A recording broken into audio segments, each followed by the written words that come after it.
une maladie dont les diagnostics posent parfois problème dans des coins en manque d'équipements sanitaires. Les Sankourou et l'agglomération des Lodja ont été ciblés par l'OMS dans le cadre de la sensibilisation de femmes à cette maladie. On y revient dans ces journaux.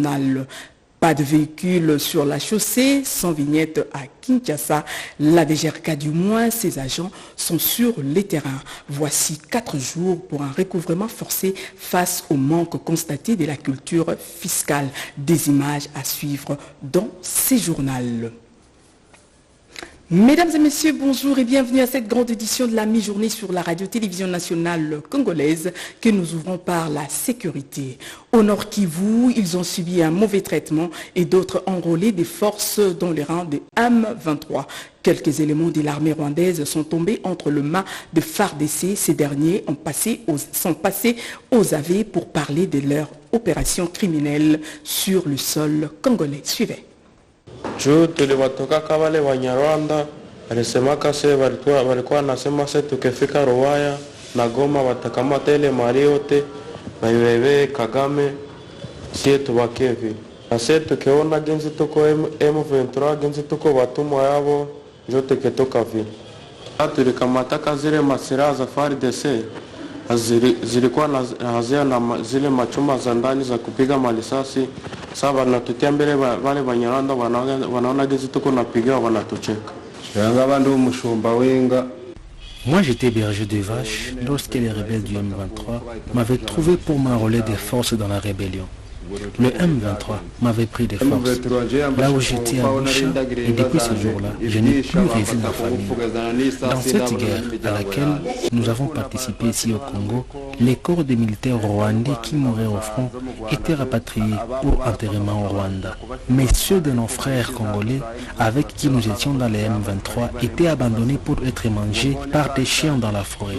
C'est lorsque j'ai vu que la situation devenait insupportable dans la rébellion que je me suis rendu au FARDC. Toroka ku M23 nikajirandre ku FARDC parce que nilikuwa natatizwa na bashefu yangu. Huko walikuwa wananitatiza kunipika kukula hatukulake, nikaona mimi ile maisha sitaiweza, nikatoka huko. Hatukukuwa nalipiwa ila tu walikuwa natumoralize ke tutalipiwa tukisha kamata Goma na minere ya Rubaya. Moi, Nkurunziza Juvenal, je sensibilise les militaires du Rwanda à ne pas sacrifier leur vie pour les intérêts personnels de Kagame. Ça ne sert à rien. Ils demandent aux militaires rwandais de venir piller la richesse du Congo, les minerais, avec la couverture de venir protéger les Tutsis qui seraient marginalisés en RDC. Cela n'est que mensonge, car le pillage des minerais est la vraie raison de cette guerre. Et à la défense, on nous signale que le chef d'état-major Christian Chiwewe a échangé avec ses homologues de la Tanzanie, de la République sud-africaine et du Malawi. Au centre, la situation sécuritaire dans l'est de la République démocratique du Congo. Suivez.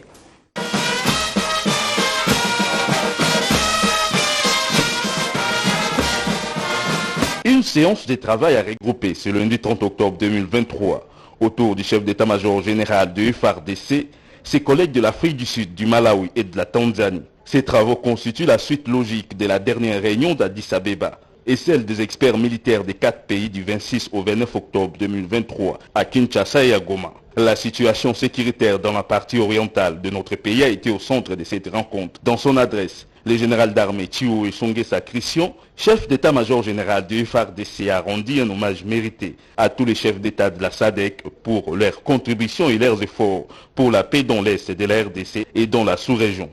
À Monsieur le Président de la République démocratique du Congo, son Excellence Félix Antoine Tshisekedi Tshilombo, pour leur volonté manifeste de contribuer une fois de plus aux efforts de rétablissement de la paix et de la sécurité dans la sous-région et plus particulièrement en République démocratique du Congo, où sa partie Est fait face à l'agression de l'armée rwandaise sous couvert des terroristes du M23.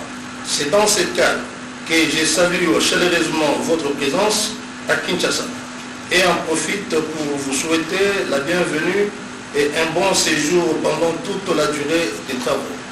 Les présents travaux font suite à la réunion à huis clos des chefs de défense des États qui ont souscrit à la contribution des troupes de la mission de la SADC en République démocratique du Congo. Tenu le 3 octobre 2023 à Addis Abeba, en marge de la réunion du sous-comité inter-État de défense et sécurité de la SADC. C'est dans ce contexte que se sont tenus respectivement à Kinshasa et Goma du 26 au 29 octobre 2023 les travaux des experts militaires des 4 pays subventionnés. C'est dans ce contexte et pour ce faire, je tiens à adresser mes vifs remerciements aux experts qui ont travaillé sans relâche pour produire les rapports que nous allons examiner. Avant de transmettre nos conclusions à la réunion de ministres prévue le 31 octobre au 1er novembre 2023 à Kinshasa. Pour clore mon propos, je voudrais vous réitérer mes remerciements et vous proposer la présidence de cette réunion par le plus ancien d'entre nous que je crois être, sans me tromper, les chefs des forces de défense nationale de la République sud-africaine. La primeur des conclusions de ces assises est réservée au ministre des Défenses des 4 pays. À l'Assemblée nationale, la situation sécuritaire politique de l'heure en République démocratique du Congo et d'autres sujets d'actualité au centre de la rencontre entre le président de la Chambre basse du Parlement et le 24 bourgmestre de la ville de Kinshasa, Sylvie Moembo. Le 24 bourgmestres de communes que compte la ville-province Kinshasa sont préoccupés par la situation sécuritaire dans la capitale congolaise. Leur entretien avec les staffs dirigeants de l'Assemblée nationale, avec à sa tête le président Christophe Mbosoko Diapwanga, a aussi tourné autour de leur énumération et aussi de l'actualité brûlante de l'heure. Nous sommes à un moment de pré-campagne. Nous aussi, nous avions besoin de bourgmestres pour qu'on parle de la pré-campagne, avant d'entrer dans la campagne proprement dite. Mais les bourgmestres ont sollicité un rendez-vous que j'ai accordé immédiatement. Nous avons parlé des problèmes qui les concernent, eux au premier point. Ensuite, nous avons parlé de la sécurité dans la ville de Kinshasa. Et enfin, nous avons parlé de la politique, essentiellement de l'Union sacrée. Après cette rencontre, les bourgmestres espèrent un début de solution à leurs problèmes. Il a pris le temps de nous écouter et il nous a prodigué beaucoup de conseils pour que nous puissions finir cette année en beauté.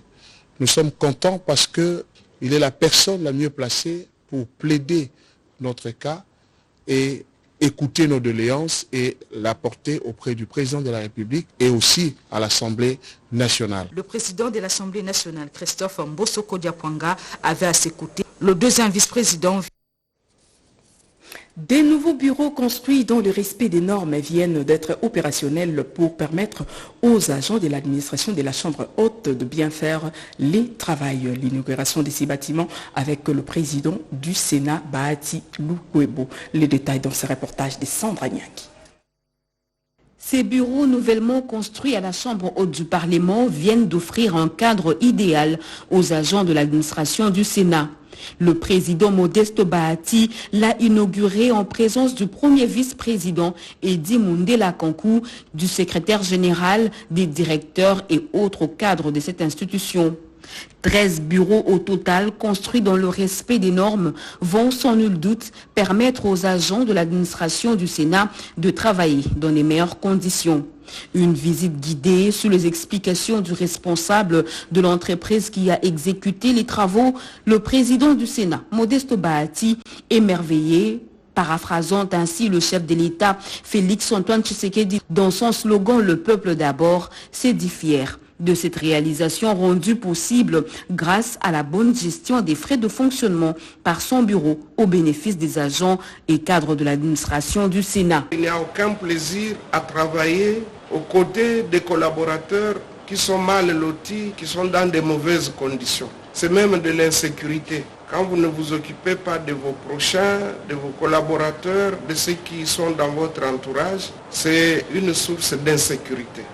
Le secrétaire général au Sénat, Jean Moukwala, a exprimé sa satisfaction pour cette réalisation avant de demander aux agents et cadres de l'administration de bien veiller sur ces nouveaux bureaux totalement équipés. Vous êtes un homme de parole et d'action. Vous êtes un homme de surprise. Les élections approchent, mais nous sommes encore ensemble jusqu'au mois de mars 2024.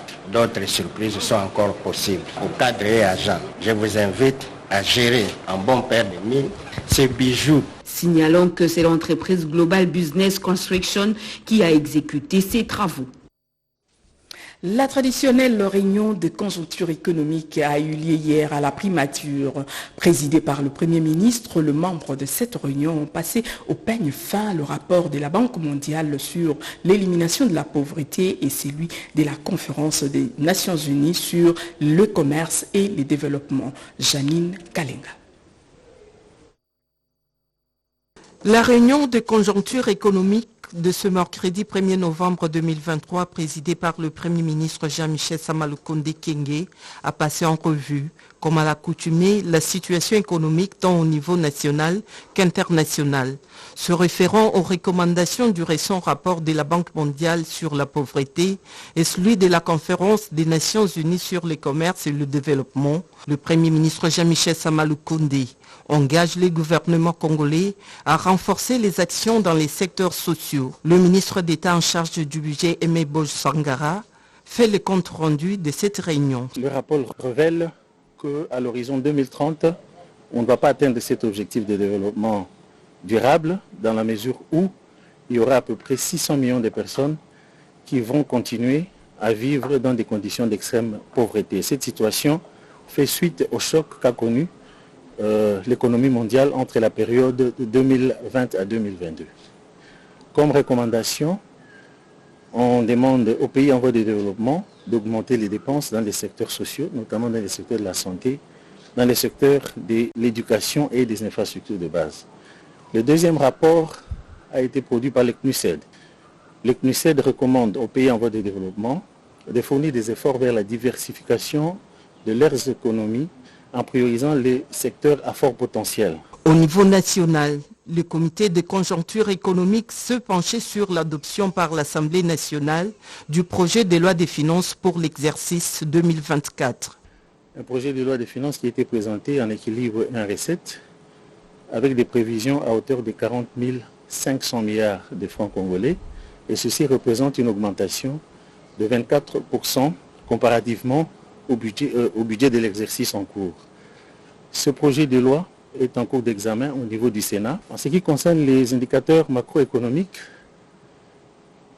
pour ce qui est de l'inflation, l'on note une légère accélération du rythme de formation de prix comparativement à la semaine d'avant, mais je tiens à rassurer l'opinion que le gouvernement poursuit l'exécution des mesures qui ont été adoptées pour la maîtrise de l'inflation dans notre pays. Il faut signaler que le comité de conjoncture économique de ce mercredi, présidé par le chef du gouvernement congolais Samalukonde, a convié le ministre des Hydrocarbures à cette rencontre pour échanger autour de la question de l'approvisionnement et de la distribution de produits pétroliers.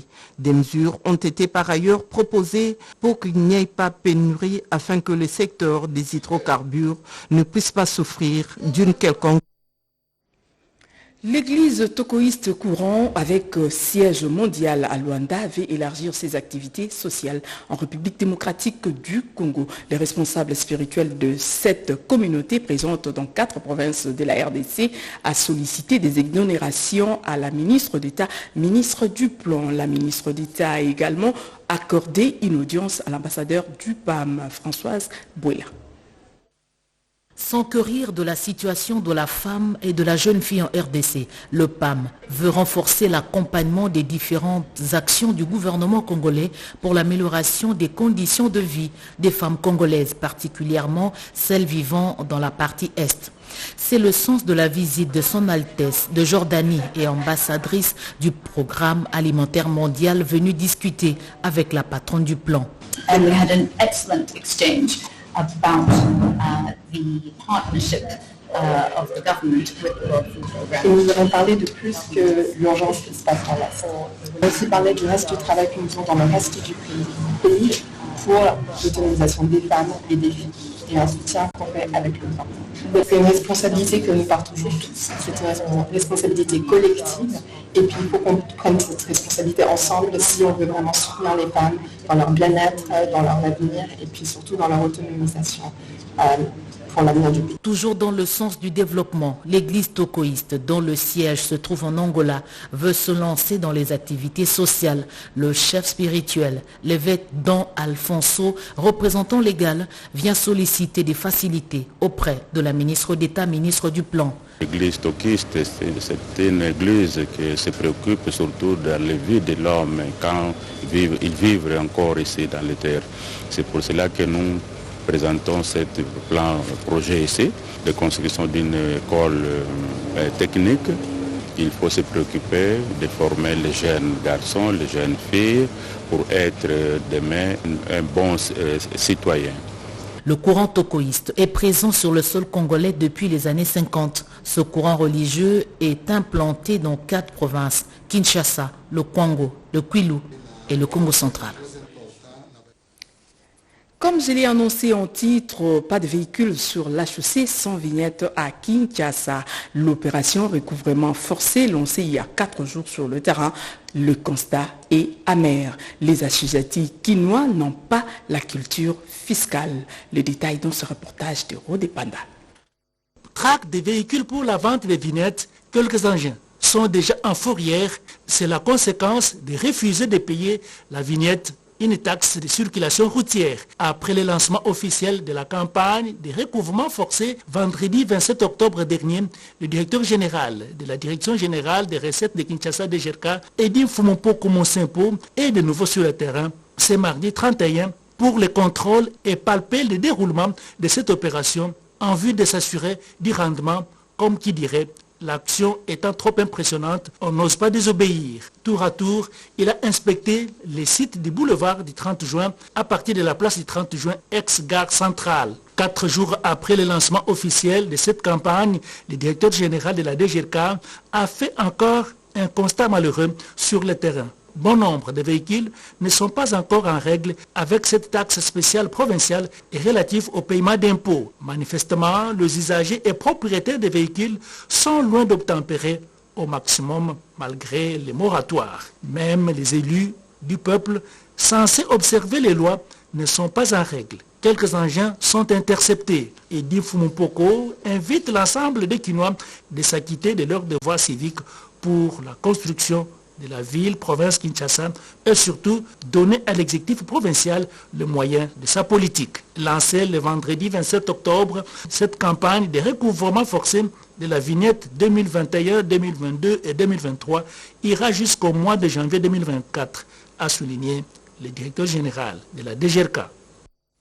Et en santé, la République démocratique du Congo a participé à la réunion des ministres de la Santé de l'Afrique centrale tenue en Guinée équatoriale. Elle a été bien cotée par l'Organisation mondiale de la santé dans la gestion de plusieurs épidémies qui l'ont frappée, nous dit Chimène Dondo.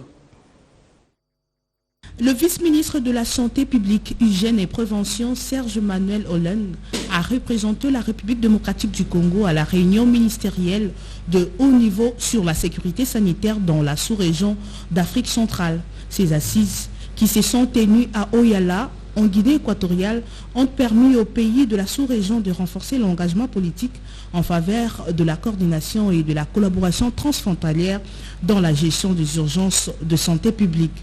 D'après Serge Manuel Olen, la RDC a été bien cotée par l'Organisation mondiale de la santé dans la gestion de plusieurs épidémies qui l'ont frappée. La RDC a été félicitée parce que justement sous l'instigation du leadership du président de la République et de notre ministre, nous sommes parmi les premiers qui avons installé les instituts nationaux de santé publique qui ont été recommandés par l'OMS, et donc nous sommes en train aussi d'installer notre centre d'opération urgente en santé publique. Et pour ça, nous avons été donc félicités. Et entre autres aussi, nous avons été félicités parce que nous avons acquis une certaine expertise au pays avec les différentes épidémies d'Ebola. Et donc, il vous souviendra d'arrêt quand il y a eu la dernière épidémie d'Ebola en Afrique de l'Ouest, ce sont les Congolais qui étaient en premier plan pour aller assister. De même que la fièvre de Marburg, qui a eu lieu en Guinée équatoriale, nous étions les premiers. Mais aussi par rapport à la surveillance, nous sommes mieux outillés avec notre INRB pour confirmer les différents diagnostics, mais aussi pour renforcer les capacités de laboratoire en Afrique centrale. Organisé par l'Afrique CDC en collaboration avec le ministre de la Santé de la Guinée équatoriale, ces assises ont connu la participation de 8 pays d'Afrique centrale. Cette réunion a pris, entre autres, comme résolution l'implication au plus haut niveau du leadership politique pour la prise en charge des urgences sanitaires, mutualisant des ressources, l'échange de données en temps réel et le renforcement des infrastructures de santé publique dans la sous-région de Grand Lac. Santé toujours, les urgences en santé publique au centre d'un atelier de formation à Matadi dans le Congo central. Au total, 120 agents et cadres du ministère de la Santé peuvent faire face aux épidémies en République démocratique du Congo, nous dit Constance Mananga. Face aux épidémies, il faut une réponse d'urgence. 60 personnels de santé impliqués dans la gestion des services de santé publique ont été outillés pour cette deuxième cohorte de formation accélérée en gestion d'urgence afin d'aider à faire face aux menaces potentielles des maladies et autres urgences de la santé publique. Une formation d'1 mois clôturée par le directeur de l'Institut national de santé publique. La RDC, c'est 26 provinces et là, nous sommes arrivés qu'à former 4 personnes par province. Nous avons besoin d'avoir un grand nombre de cadres et au niveau national et surtout au niveau provincial qui sont formés en gestion des urgences de santé publique. Nous n'allons pas nous arrêter là parce que le besoin...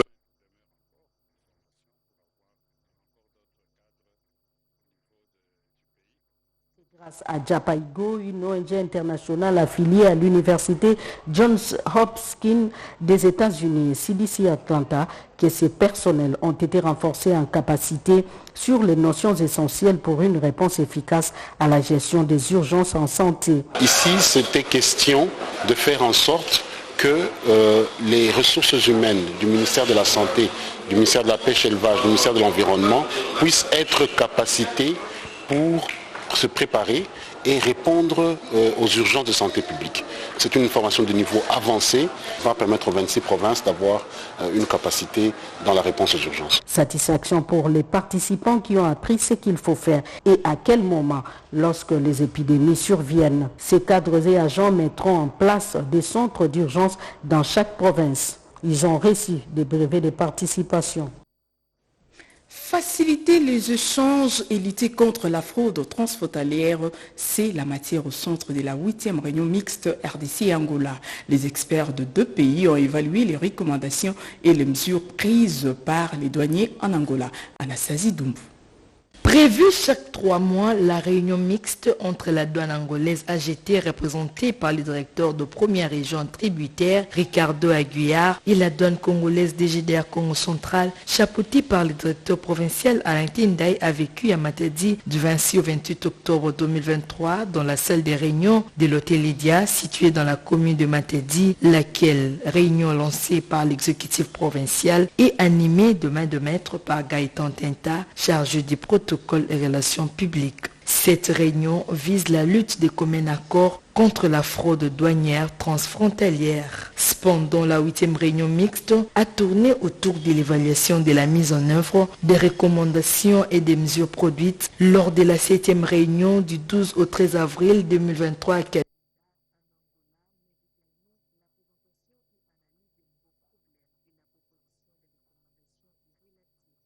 Le haut patronage aussi, de nos autorités respectives de l'AGT, de l'Angola ainsi que de notre DG, Bernard Kabessé, nous avons reçu la délégation angolaise, conduite non seulement par la douane, mais ainsi que tous les autres services qui prestent aux frontières.